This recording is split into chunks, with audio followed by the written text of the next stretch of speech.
Titans, go!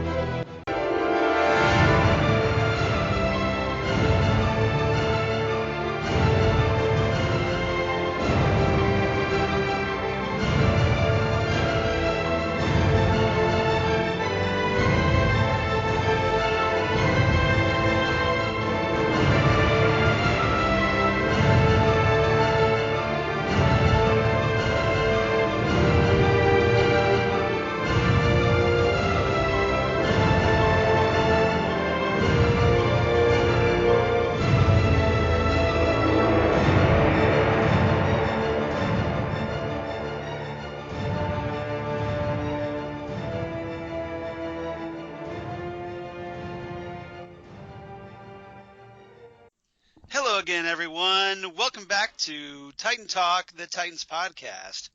I'm Charles Skaggs, back in Doom Manor once again, as we continue our Doom Patrol series here on Titan Talk, and I'm here with my co-host, everybody's wonderful and favorite co-host, Jesse Jackson. Hi, Jesse. How are you today? I'm good, Charles. I'm ready for some Doom dialogue. Yes. Instead of Titan Talk, Doom dialogue. Doom dialogue. That's Yeah. good. I didn't think about that. That's good. Yeah. I guess we'll have to rename the podcast, huh? And confuse everybody. Exactly. So yes, here at episode 28, we are going to talk Danny Patrol, and which obviously is a reference to Danny the Street, a pretty significant supporting character during Grant Morrison's Doom Patrol run that gets introduced in this episode, which was the 8th episode of Season 1, just released here a couple days ago on April 5th, 2019, also known as the 22nd anniversary of my marriage to Lori Skaggs, my beautiful wife, and we celebrated that over the weekend. And what better way to kind of finish up the day after Lori falls asleep late at night, and I've got the TV to myself, and I just kick back and watch Danny Patrol. So that was the end of my evening because, hey, we're old. Yeah, exactly. That's funny. 22 years ago, I was there in Ohio, Yes. part of the ceremony. Truly one of my sweetest memories. And so, yes, very, Yes, very cool. Yeah, and I think we talked about that here, maybe not, definitely on Next Stop Everywhere, where Jesse was kind enough to give my bride away. Yes. At our wedding, and played a very important role, and that is something Lori and I both will treasure forever. Yeah. As long as we live. And it's kind of perfect. It was also one of the few, Charles, Lori and I have seen each other multiple times since, but it was one of the few Titan Talk meetups that I got to attend in person. Yes.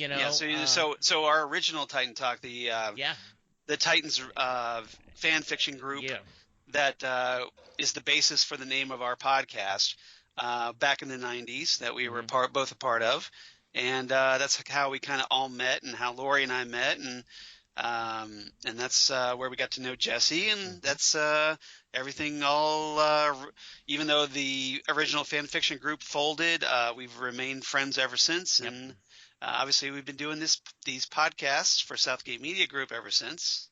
Absolutely. And having a lot of fun. So it's even after all these years, you've put up with me almost as long as Lori has. So congratulations to you too. Absolutely. I am always happy that you're part of my life, and of course my beautiful daughter Lori. Yes, thank you. All right. So back to the Doom Patrol. Yes, back to the Doom Patrol. Sorry for the little digression, but I couldn't resist mentioning that. No, I appreciate it. So this episode was written by Tom Farrell, who previously co-wrote the episode Puppet Patrol, and directed by Dermot Downes, our first returning director of this season, who previously directed the episode Donkey Patrol, the second episode of the season. Okay. So obviously a couple of people that are very familiar with the show and how it works, returning. And as far as guest cast this time, we have Alan Mingo Jr. as Agent Morris Wilson / Maura Lee Karupt, which I love that drag name. That's a great drag name. Yes. Alan has previously appeared in episodes of Ray Donovan and The Deuce, and also Frasier, so I thought I'd mention those. We had John Briddell as Darren Jones, the leader of the Bureau of Normalcy, and he's been in some interesting projects. He was in the 2009 reboot of Knight Rider, which I thought was kind of interesting, and he was also on American Crime Story and The Resident not too long ago. And then we had Brent Bailey as Doug, Karen's object of her obsession. He's been in episodes of Agents of S.H.I.E.L.D. and Rizzolian Isles. Okay. And then we also had Ethan McDowell as Forsythe, and he was on a couple episodes of The Gifted and the 2018 reboot of MacGyver. Nice. So that's our guest cast for this week. And so before we get into a little bit of trivia, Jesse, what did you think of this episode? So once again, this show continues to amaze me. There are times when people, one of the complaints about the first season of American Gods from a couple people was it didn't drive the story enough. Right. And it was just too kind of a random road trip. Yeah. And I could get, like last week, you dropped your rating a half a point because you didn't think it advanced the story enough. And I think that's a fair criticism. But I just have really loved this road trip. Next weekend, speaking of brides, yes. Linda asked me, hey, can we go it's bluebonnet season here in Texas. And for those of you, we get off on a tangent. Yes. Lady Bird Johnson, former First Lady, when she, after LBJ left the White House, one of the things she did is she had enacted where wildflowers were planted across the state so that and because they're wildflowers they would go over, and in the spring there are just seas of bluebonnet. So we're going to get on a road trip and go just look at the bluebonnets. We have no destination, and I feel like the Doom Patrol has a destination, but they're just taking their time getting there. You want to stop and see the world's biggest pie? Let's do it. You want to see, that looks like a fun cabaret? Let's stop and have a drink. And so I just have loved the episodes. I've loved the show, and I cannot wait to talk about Danny the Street with you. All right, cool. So to kind of give a little background for those who obviously aren't familiar with the Grant Morrison comics, where Danny was originated, this story was essentially loosely based on Doom Patrol Volume 2, issues number 35 and 36 back in 1990. But we have the Bureau of Normalcy, but in the comics it was a group called the Men from Nowhere. And that's an acronym for N, that's N period O period W H, ERE, etc. Kind of like S.H.I.E.L.D., only it's called Nowhere. And Maura Karupt is a brand new character for this story, invented for the series, kind of replacing the role of a character that Morrison used, a young woman named Sarah Furness, who meets Danny before the whole adventure and just becomes just enamored of Danny,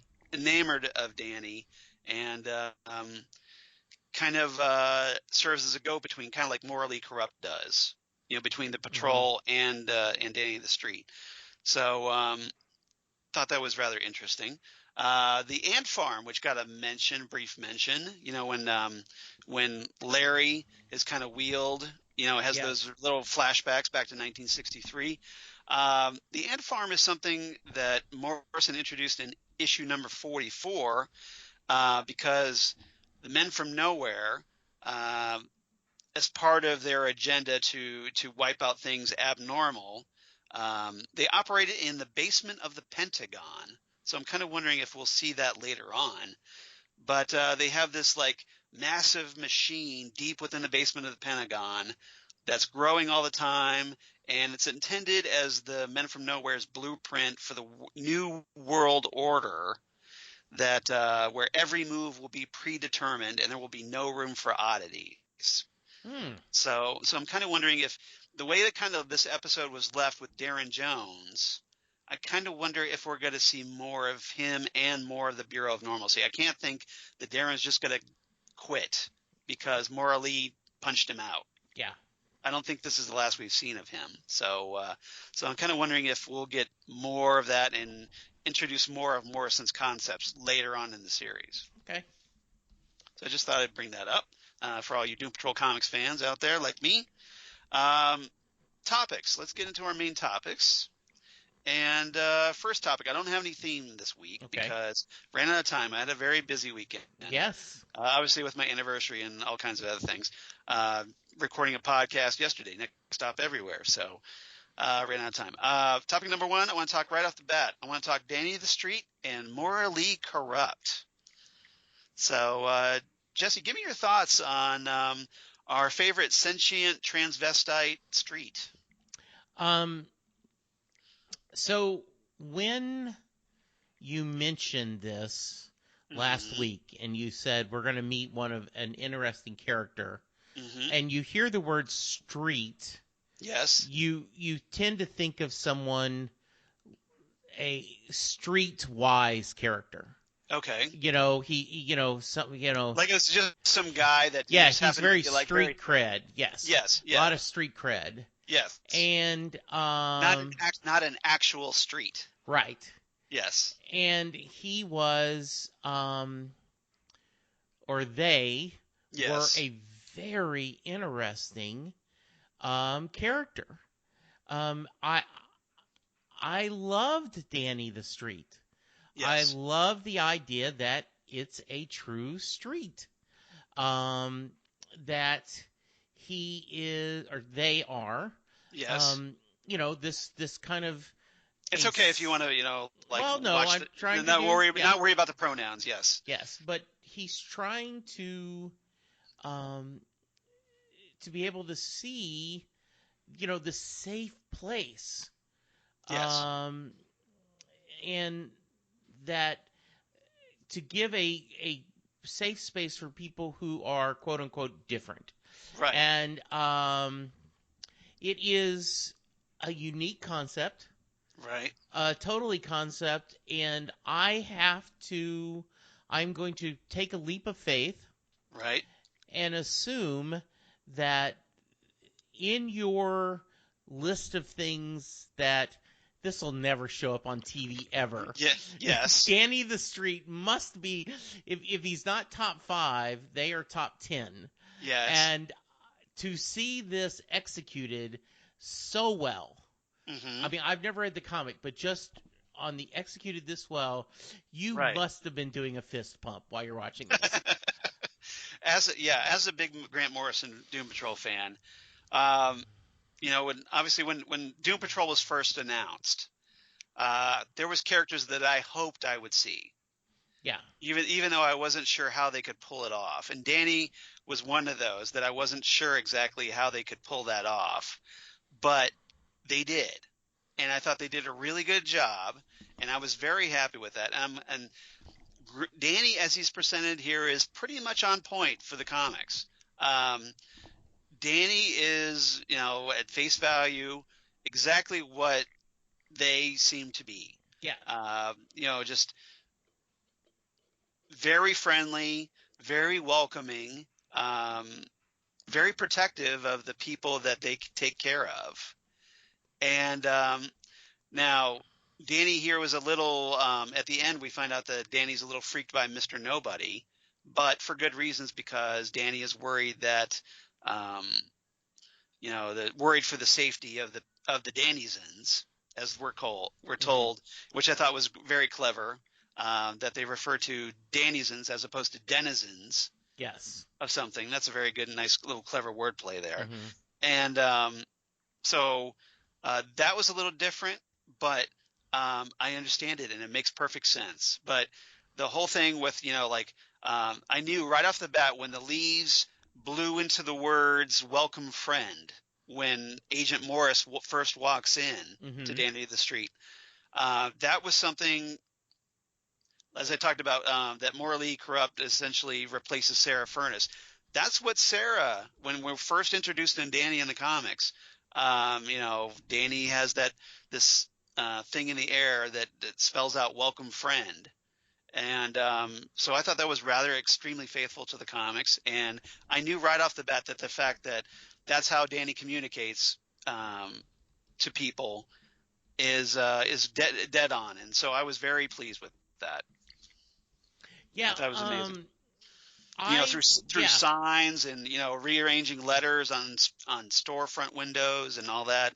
That's right out of the comics, right out of Morrison's brain. So I did not, because I was not familiar with the comic.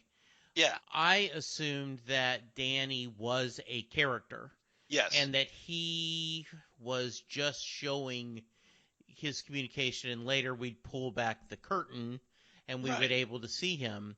And then as we continue, I go, oh, it truly is the The street. Danny the Street. The Yes. street is the character. Yes. Yeah. And So what did you think? What did you think about that? Not being familiar oh, with the character. I loved it. I loved it. I loved the concept. I loved the weirdness of it, but Hmm. also the you know when I first started watching Farscape, I did not get the concept or why it was important that Moya was a ship, a Yes. living ship, as they say. A sentient ship. Yes. Yeah. That's a good comparison And then, because go ahead. no. I thought that was good. Go ahead. Keep And rolling. so, as you watch Farscape, and those of you, if you've never had, it's definitely worth the time. It's a very interesting series, and Hmm. friend of the show, Karen, and I were actually on a podcast where we went through every episode and discussed it. Um, it her being alive becomes important in the Yes. series. Um, so the idea of this sentient street was a Right. great concept. Um, and And yeah, Denny's very friendly. It's not like yeah, there's no malevolent, ulterior no, motive. Danny is what Danny appears, and I think that's one of the great things. It's this upbeat, like when Agent Morris first walks in, there's this upbeat music playing, and yeah, all the townspeople are happy, they're getting along, but not in a creepy, uh, you know, like weird Children of the Corn type way. right. Just more like they're just very happy to be there. It's almost like not like a, it's a utopia, but not one of those like dystopias. Yeah, where everyone is, um, where, They're under end up like it seems idyllic, but then there's some ulterior thing going yeah, on. like, That's not the case here. yeah, Supernatural just had this season an Yes, episode where everyone kind of was hypnotized so that they seemed happy. yes, Um, you know, Danny accepts everyone right, and gives everyone a chance to be quote unquote normal, to express themselves in any way. I will admit I did not um, realize that Alan Mingo Jr. was playing both parts. right. You know, Oh, when so you were surprised that you yes, didn't you were fooled by Morley Corrupt's yes, yeah, identity. yeah. Yes. I just didn't.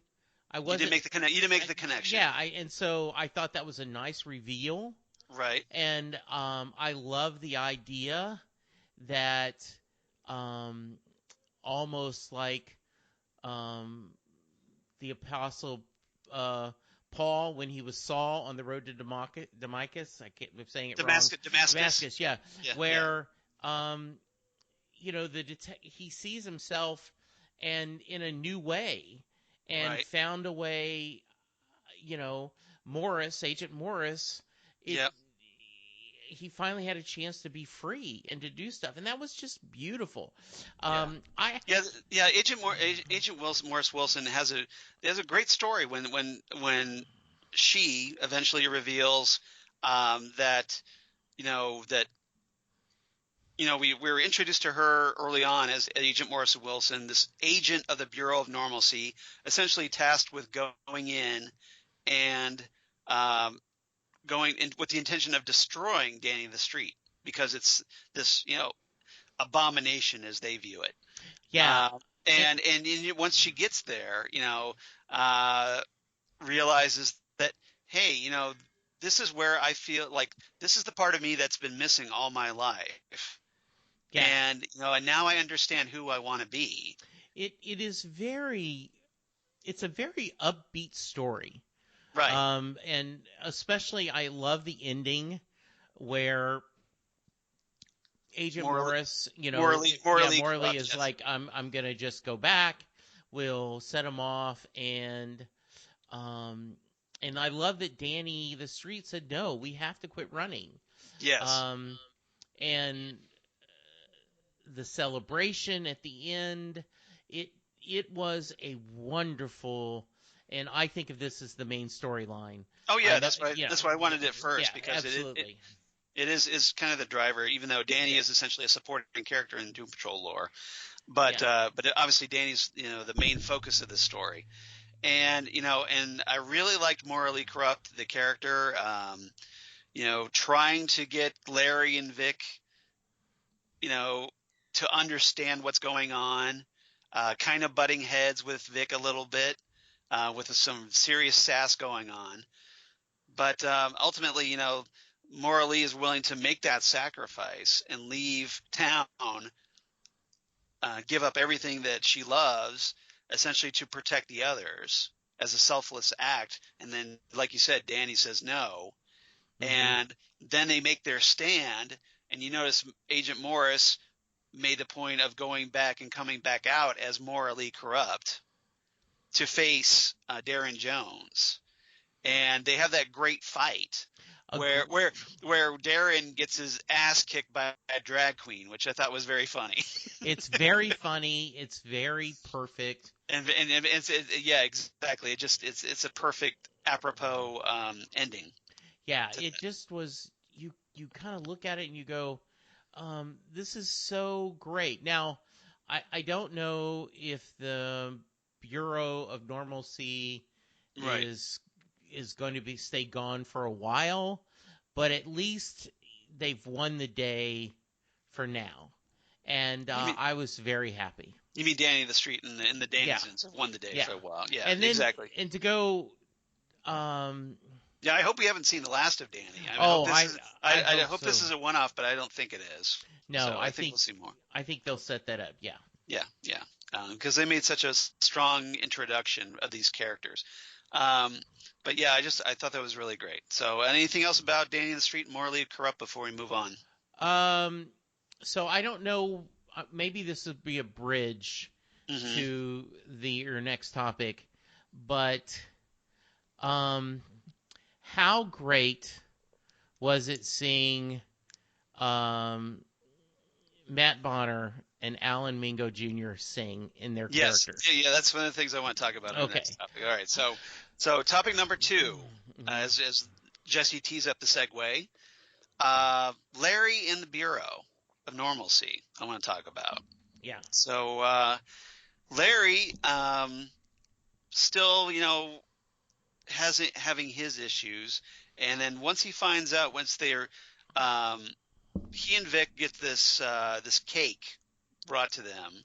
Uh, they're at New Manor, and they get a Danny cake sent from Danny Cake's shop, and it has a map of Danny the Street, and that's how um, they're kind of tipped off to go looking for Niles there, or at least for looking for information there.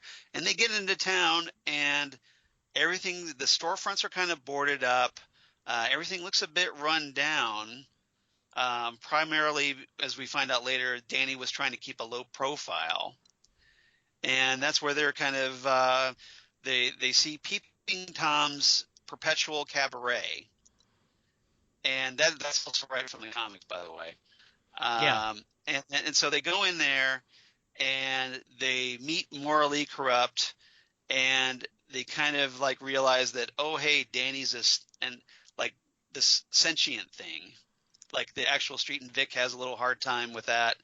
and Larry's more like, well, let's just go with the flow here, Vic. Yes. And but um, he keeps having these flashbacks. Once he reveals that they're under threat from the Bureau of Normalcy, we get these flashbacks to Larry's time in 1963, and we get a lot more information about him. And so, what did you think about all those flashbacks with Larry? It was very interesting that you it helps to explain a little bit more why Larry is so standoffish. Right. And that he is, he's been burned literally and figuratively in Yes. many, many ways. So he is this is on top of being repressed by his parents and by society and whatnot. Right. And now he has all this like actual trauma experience at the hands of the Bureau of Normalcy, as we find out. Again, they want him to be, you're going to fight the Red Menace, and you're going to be a weapon, and he truly is treated horribly. Right. And so you kind of understand a little bit what's going on. So I love that. I loved everything about it. I like how he was fighting himself. And, not wanting to be a hero. Vic continues to try to push him. To push all of them. Right. That's a consistent theme, is Vic cares about these people. He sees their potential. He does see their potential. And to see Larry, that fantasy sequence where Larry would have got up and sang. Right. And done karaoke. Yes. And then you realize this whole elaborate dance number. Yeah. And then you realize that no, I don't sing, and he's depressed, and you go out. And then you cut to the end when they mention Mr. Nobody and Danny kind of kicks them back home. You see that Larry was singing in the celebration. He was all part of the, he had let himself go. Well, this time, at finally. The very end of the episode where he had kind of celebrated. Apparently, he was doing karaoke and singing very badly, as it turns out. His inner self. Was good fun. Yes. And I thought Matt Bomer during that whole dance sequence, dance number, was just fantastic. Very much the showman. Honestly, genuinely seemed to be enjoying himself performing like that. Yeah. And as he kind of does this duet with Maura Karupt. Yeah. And he's enjoying himself because he's not wearing his bandages. He has his normal face in this fantasy sequence. And just feeling like more like himself, I think, than he's ever felt. Yeah, it was interesting in the real world. Alan Mingo was actually part of the touring cast of Hairspray. Right. And Matt, while is not a professional singer, they talked about he sang with Kelly O'Hara in the 2010 Kennedy Center Honors, and on White Collar he sang with Diane Carroll. So he certainly has a beautiful voice and sang. So I figured that was such a bright spot. Which once again shows Danny the Street has a good heart. Right. They want everyone to be happy, yes. No matter what. And that's one of the things we find out is that the happier the people are, Danny kind of feeds off that. Yes. And that keeps Danny going. Mm-hmm. So Maura Lee mentions this earlier that if the party stops, Danny stops. And I love that Maura Lee kind of has taken on a leadership role among the neighborhood, and among all the citizens there. It's just lovely. Yeah. And Oh, and FYI, if you're wondering what song Matt Bomer was singing during that dance number, that was "People Like Us" by Kelly Clarkson. Ah, very nice. So now, if you really like that song, you can check that out. So Good. that's where it's from. I I almost thought it might have been an original song because I the thought so. topics was so on point. I thought so, but then I did a quick search of the opening lyrics, Hmm. and sure enough, it's a Kelly Clarkson song. Very So, nice. um, but just out of curiosity, I just kind of No, wanted to that's track that great. down. And I love the fact that Danny arrives in Springfield, Ohio. Hmm. Yeah. That's which is an actual city, and very very glad to see Springfield getting a little love in this Yeah. episode. So very Ohio cool. gets a lot of love in the DCU on these I think original. I have to think that's Jeff Johns' influence I with think so too. the Midwest, and Yeah. I'm very appreciative of that. Um, Now, so we get those flashbacks with Larry, and that we're talking about. We get the very first emergence of the negative spirit in Yes. this. We see it on video, and where Larry is shown that, and obviously he freaks out. And this is probably where he has that initial resentment, like this thing is inside of me, Hmm. and it killed all these people, presumably, all these guys in kind of protective gear that essentially cattle prod Larry to get a reaction from him, and they end up bringing out the negative spirit, which ends up killing them. And Larry's just, I think, horrified by this. So we get a little bit of that backstory, Hmm. and we find out that okay, the reason Larry has this patch, um, is it's the actual this patch is the logo of the Bureau of Normalcy. So for some reason, I think in a story we haven't gotten yet, um, Larry keeps this patch for some reason, Yeah. and like Um. even though it was very traumatic, he still held on to it for some reason that we don't know yet. Mhm. Yeah. By the way, I thought that I don't agree Hmm. with the bureau's agenda, but I do think it's a good-looking patch. You like the I design? like the design. Yes. Okay, yeah. Hmm. So Okay. we'll give him at least points for the design, but that's as far as we'll go Exactly. with the Bureau of Normalcy. Exactly. Yeah. So, but yeah, apparently the Bureau, when they were experimenting on Larry, they thought that they thought they could harness the radioactive energy inside him as a Hmm. and weaponize it. And that's the whole reason for the tests, as it turns out. Hmm. And they force him to, like even like, well, hey, you're a soldier, Captain, and your service is compulsory, and force Yeah. him to do this against his will. And that's obviously part of his trauma. All right. Anything else about Larry, Vic, and the Bureau? Nope. Just All right. good stuff. Okay. Oh, I did like Danny's advice to Vic. Like saying when they have this little moment at the end where Vic's kind of doubting himself a little bit, Hmm. and he's worried. He's like, "We need the chief," Hmm. and Danny's telling him like the chief would be proud of him and whatnot. But Danny's like, when Vic asks Danny about how he knows the chief, Danny's like, "Well, I'll let Niles tell that story." Yeah. I also like. So presumably we'll get more hopefully later when the Yeah. chief comes back. I also really like the. Um, and I did not write it down. You may have. Yeah, I was late last night watching, so I did not write any lines down. I But got several here. with Larry talking about, lists all the weird things that happen. It's Yes, like I've got that. you just got to I've got ride that. the wave. Yeah. Yeah, I've got that. Okay. I've Good. got that quote. Yeah. Okay. Good. All All right. right. All right. So let's move on to topic number 3. And this I thought was a little kind of funny considering a certain Next Up Everywhere co-host of ours.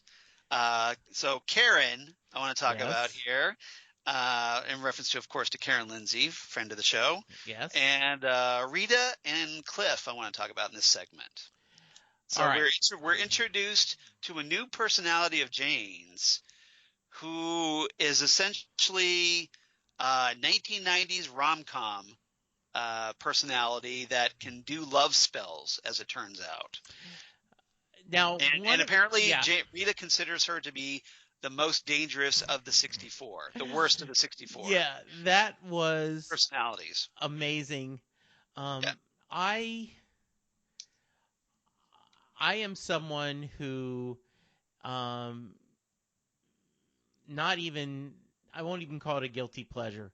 Right. I find watching the Hallmark Channel movies just popcorn for the mind. You put Yes. it on, you know that it's going to end up happy.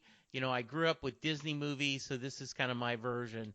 Yes. So watching this, um, he's mad at her, he's upset, and Doug.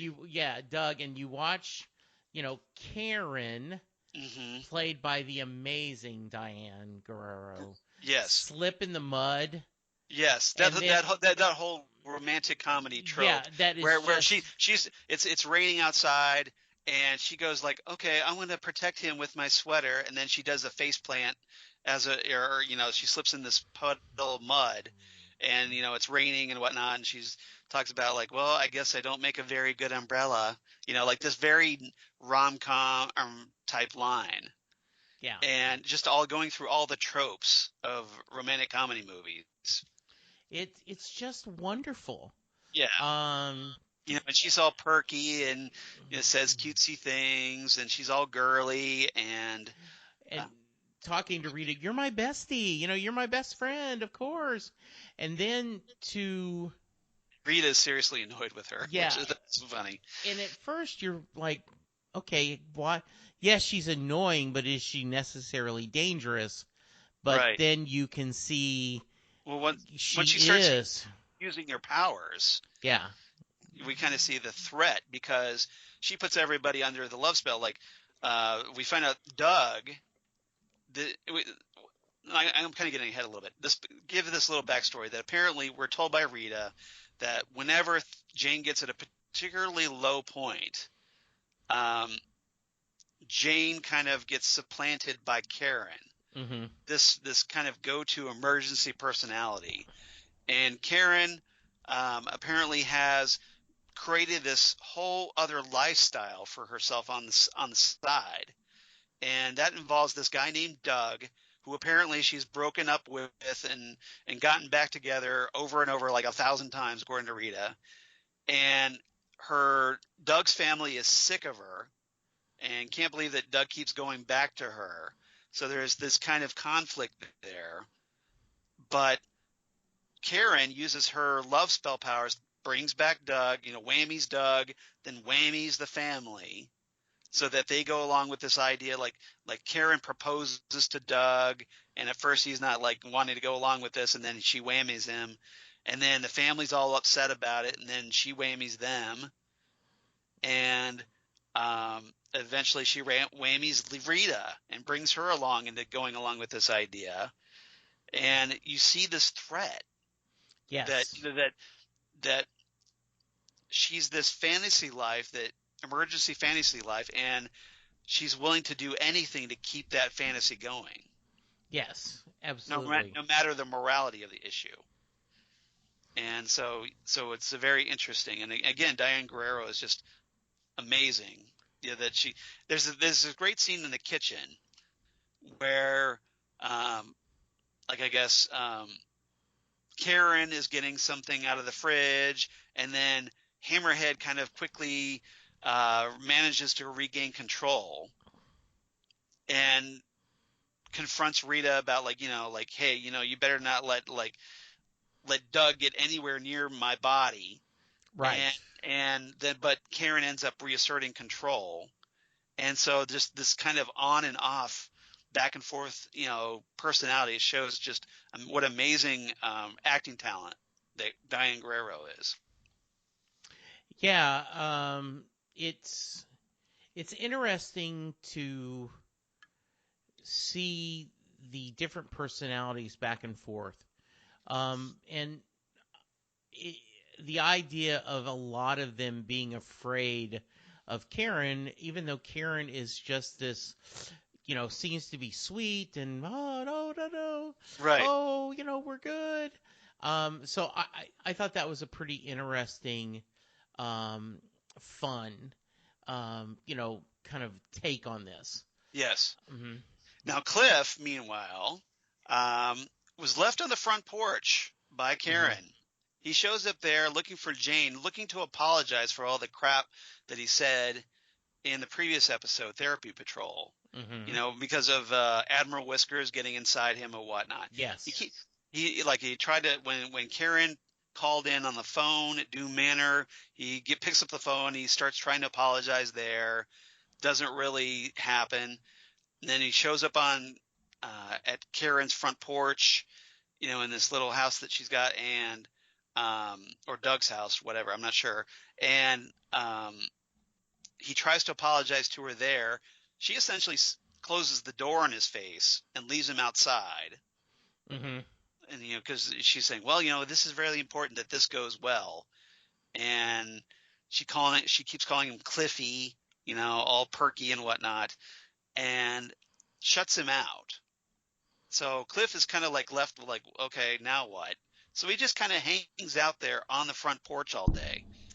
And this kid rides by on his bike, kind of sees him and does a look or whatnot, and then rides off, and then comes back later at that night in like some homemade robot costume made out of cardboard boxes and tinfoil and whatnot. And essentially they have a dance-off, bro.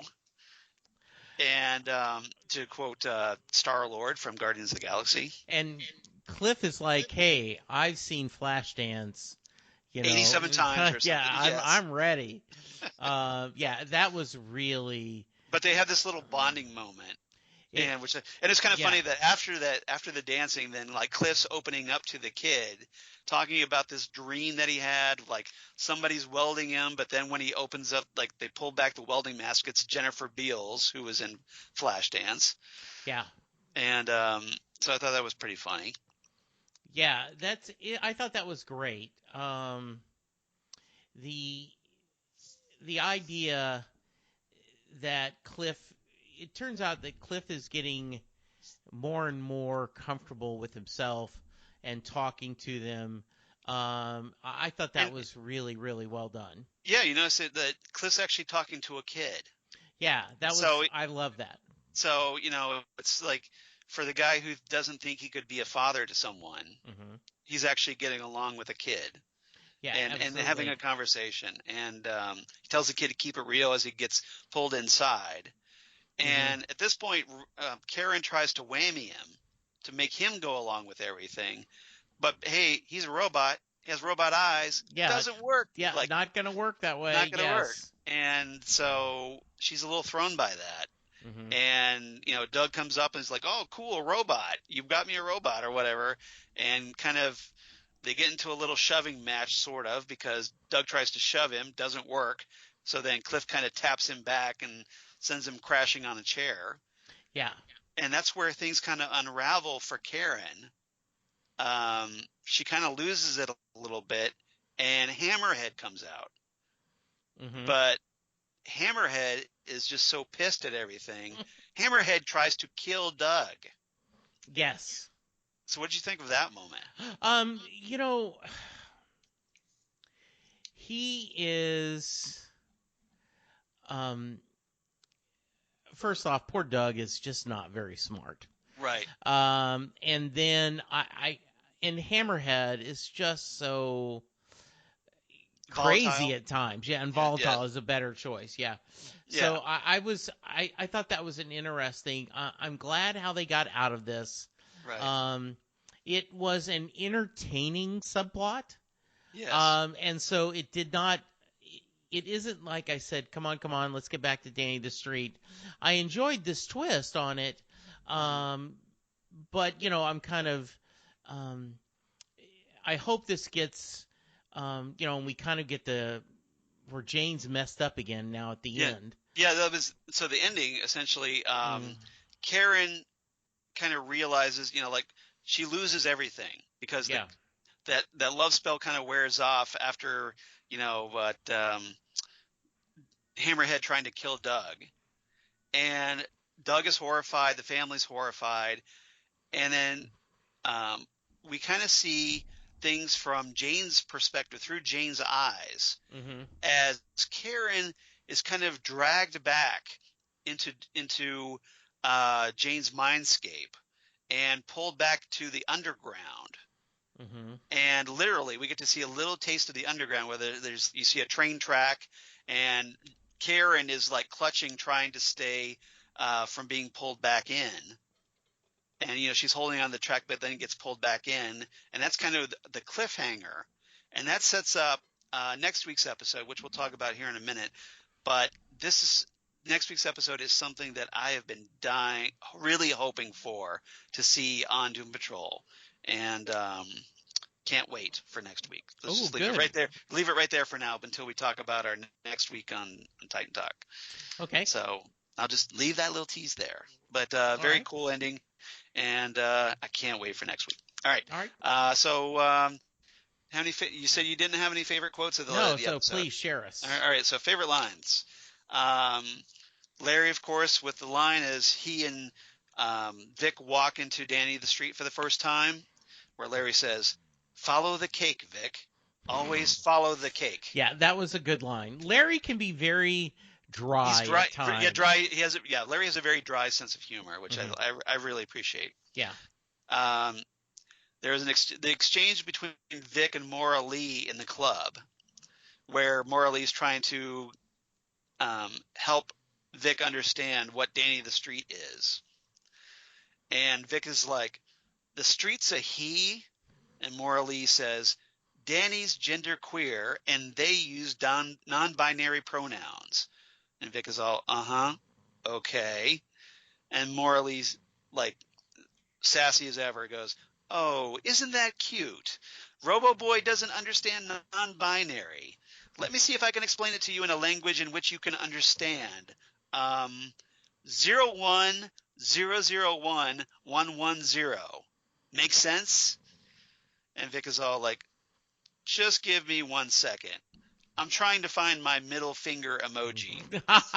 Yes. And then Morley snaps back, "Oh, this sweet little snack's a bit salty. I like it. If you ever want to leave Westworld and come live with the Danizens, just let me know." So I like the little Westworld nod there. Yeah, that's very cool. Very clever. Very sassy line. And I love Maura Lee in that line, or that scene. That was very funny.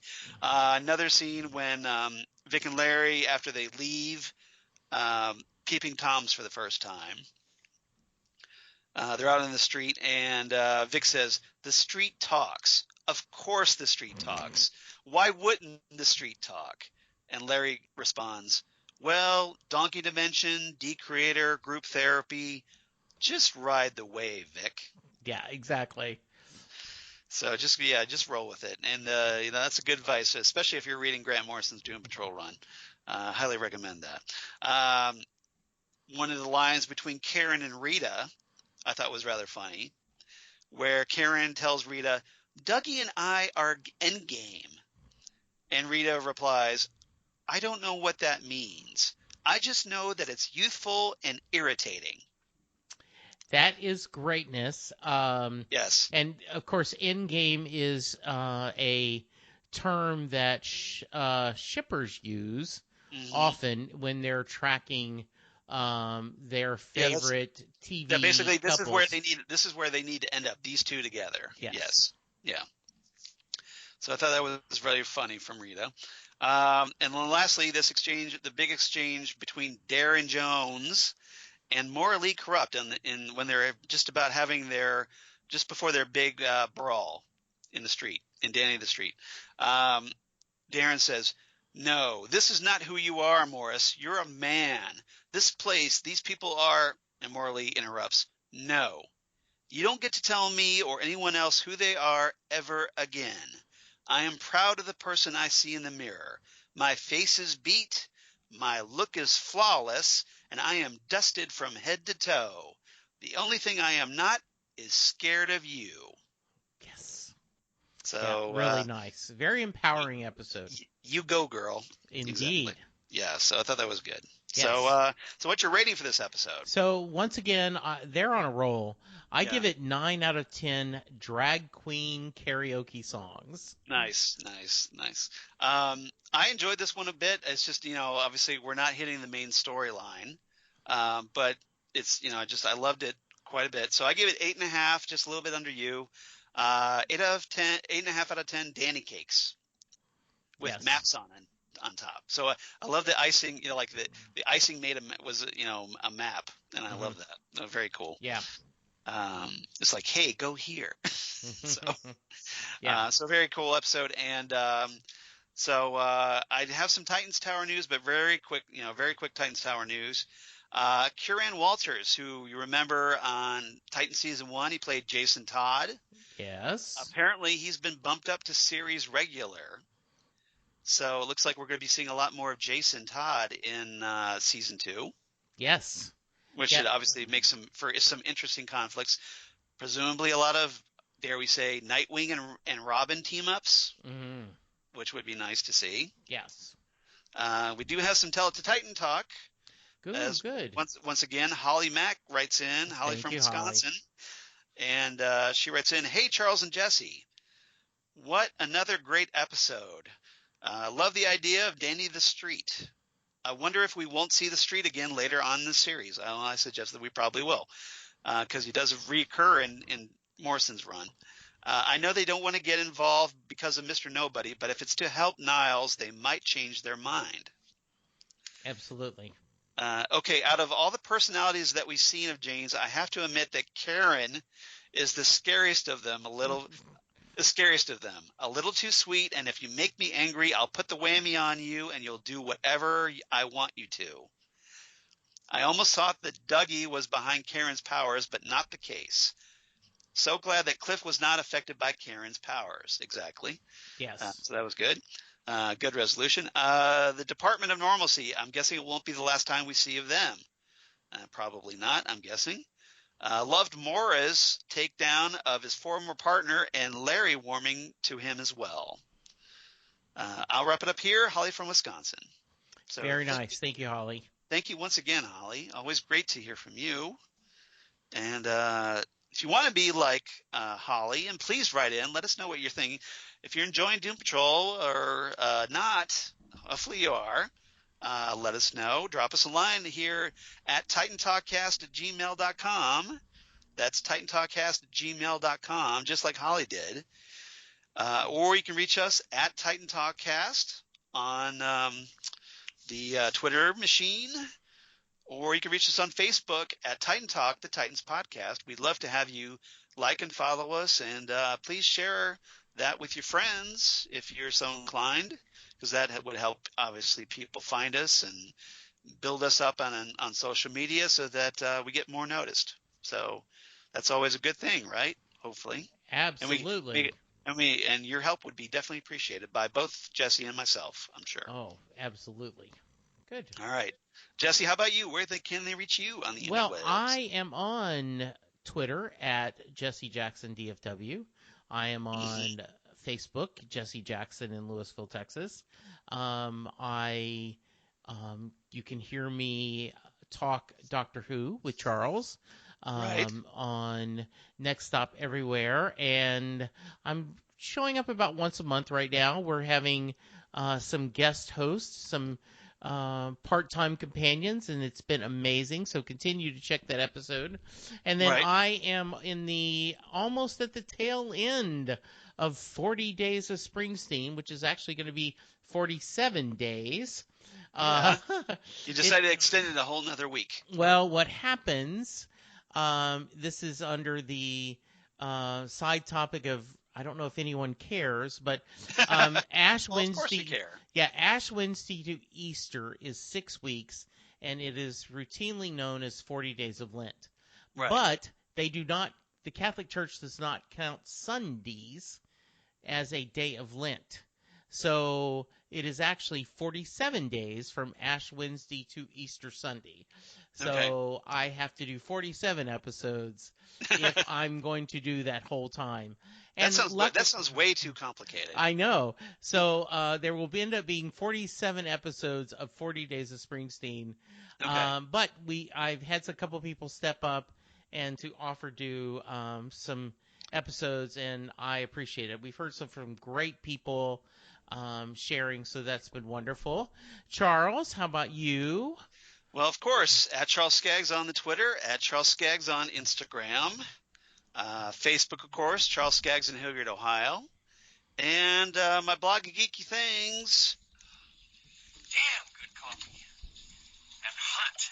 Damn Good Coffee and Hot, where I talk about all the stuff we talk about here on Titan Talk, including Titans news, Doom Patrol news, news of the other DC Universe shows coming up, Young Justice, Outsiders, Stargirl, Swamp Thing, etc. News of my other podcasts they do for Southgate Media, including Next Stop Everywhere, the Doctor Who podcast they do with you, Jesse, and Ghostwood, the Twin Peaks podcast that I do with Zan Sprouse, wife of comic artist Chris Sprouse. Now, Zan is going to be joining, we talk about all things Twin Peaks David Lynch on that podcast, but Zan's going to be joining us on Next Stop Everywhere, coming up with episode 139. So I'm very excited about that, to talk Doctor Who instead of Twin Peaks with Zan for the first time.